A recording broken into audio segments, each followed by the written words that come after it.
브라질의 사상 첫 여성 대통령이죠. 지우마 호세프 대통령에 대한 탄핵 심판 절차가 본격적으로 시작되면서 브라질 전국이 점점 혼란 속으로 빠져들고 있습니다. 석 달 앞으로 다가온 올림픽이 차질을 빚는 것은 물론이고 경제난에 전염병 창궐 등 난제가 한두 개가 아닌데요. 대통령직 승계 3순위까지 부패 스캔들에 연루가 돼서 조기 대선론까지 부상하고 있습니다. 국제부 연결해서 자세히 알아보겠습니다. 조수연 기자. 네, 국제부입니다. 네, 호세프 대통령이 사실상 식물 대통령이 된 셈이죠? 네, 그렇습니다. 호세프 대통령은 마음의 준비를 한 듯 상원으로부터 직무정지를 통보받은 뒤 바로 집무실을 떠났습니다.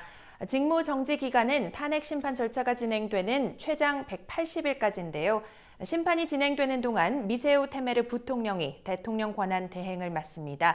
이제부터 상원 특위는 탄핵안에 대한 심의와 토론을 거쳐서 연방 대법원장이 주관하는 최종 표결에 붙이게 됩니다. 여기서 3분의 2인 54명이 찬성하면 호세프 대통령은 실각하고 테메르 부통령이 2018년까지 남은 임기를 채우는데요. 어제 상원 표결에서 탄핵 심판 개시에 찬성한 의원이 55명이나 되는 만큼 이대로라면 탄핵안은 최종 가결될 가능성이 커 보입니다. 브라질 상원은 9월까지는 탄핵 심판을 끝내겠다는 계획입니다. 네, 이번 사태를 놓고 우파의 쿠데타라는 지적도 나오고 있는데요. 왜 그런 얘기가 나오고 있는 겁니까? 네, 직접적인 탄핵 사유는 회계법 위반입니다.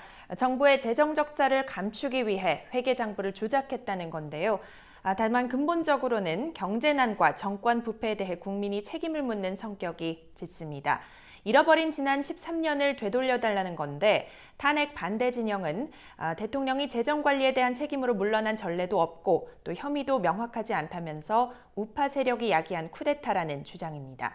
호세프 대통령도 탄핵 심판 개시를 예상한 만큼 일단은 순순히 집무실을 떠났지만 범죄가 입증되지 않았는데 대통령 직무를 정지한 건 헌법 훼손 행위의 정당성을 부여하는 것이라며 끝까지 싸우겠다고 강조했습니다.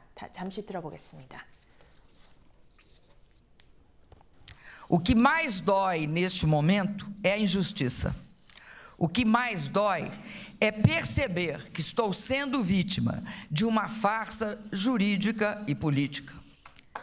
Mas não esmoreço.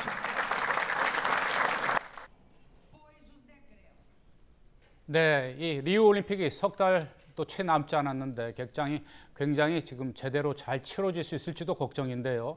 이 탄핵안이 최종 처리가 된다 하더라도 그 뒤에 상당한 이 혼란이 예상이 돼서 조기 대선 가능성까지 제기되고 있다면서요. 네, 그렇습니다. 호세프 대통령이 물러나더라도 대체할 만한 마땅한 인물이 없기 때문입니다. 탄핵안대로라면 테메르 부통령이 2018년까지 남은 임기를 채워야 하지만 테메르 부통령에 대해서도 재정관리 위반 혐의가 제기되고 있고 승계 2, 3순위 인사들 역시 부패 스캔들에 연루돼 검찰 조사를 받아야 하는 처지입니다. 때문에 오는 10월 치러지는 지방선거 때 대선을 함께 치러서 새 대통령을 뽑자는 여론이 힘을 얻고 있습니다.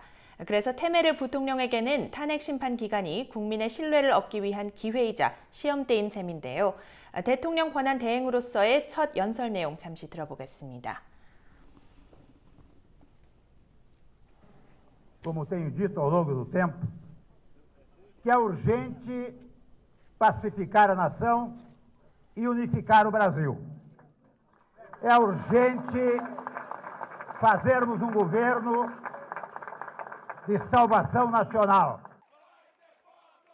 테메르 부통령은 새 내각을 구성하고 경제 활성화와 연금 노동 개혁 그리고 부패 척결에 주력하겠다는 강력한 의지를 내비쳤습니다. 당장 해결해야 할 과제들도 만만치 않습니다. 우선 오는 8월 하계올림픽 준비를 잘 마무리해야 하는 게 중요하고 지카 바이러스 퇴치와 또 최근 사망자가 급증한 신종플루 유행까지 겹쳐서 브라질 임시정부의 앞으로의 몇 개월은 쉽지 않은 시간이 될 것으로 보입니다. 지금까지 국제부에서 YTN 조수현입니다.